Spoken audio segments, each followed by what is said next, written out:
திரையுலகிலும் சரி, அரசியலிலும் சரி, எம்ஜிஆரை விஜயகாந்த் பின்தொடர்ந்த காரணம் என்ன? பார்க்கலாம் இந்த தொகுப்பில்.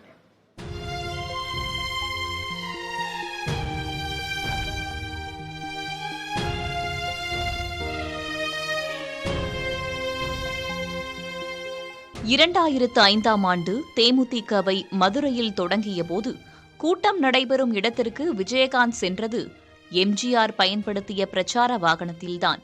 விஜயராஜாக இருந்தவர் ஒட்டுமொத்த மக்களும் கொண்டாடும் விஜயகாந்தாக உருவெடுத்ததற்கு விதையாக இருந்ததும் எம்ஜிஆர் தான். அருப்புக்கோட்டையில் பிறந்து மதுரையில் வளர்ந்த விஜயகாந்திற்கு பிடித்தமான பொழுதுபோக்கு சினிமா.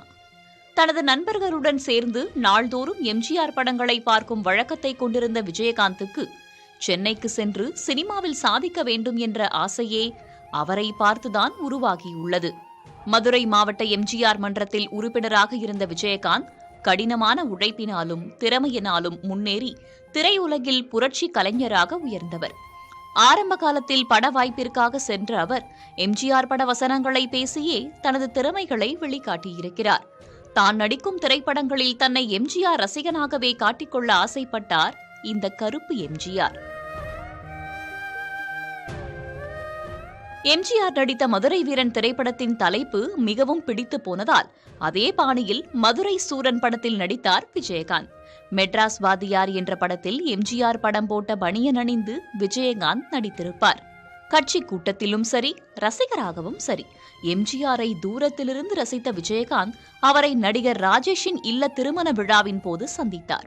எம்ஜிஆர் மறைந்த பிறகு அவரது மனைவி ஜானகியை பார்ப்பதற்காக அவ்வப்போது குடும்பத்துடன் செல்லும் விஜயகாந்த் அவரிடம் இருந்துதான் எம்ஜிஆர் தேர்தல் பிரச்சாரத்திற்காக பயன்படுத்திய வேனை பரிசாக பெற்றிருக்கிறார்.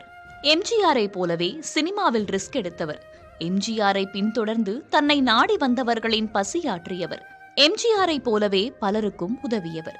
எம்ஜிஆரை போலவே ஈழத்தமிழர்கள் மீது தீரா பற்று கொண்டவர் என இந்த கருப்பு எம்ஜிஆரின் மனிதநேயத்தை சொல்லிக்கொண்டே போகலாம்.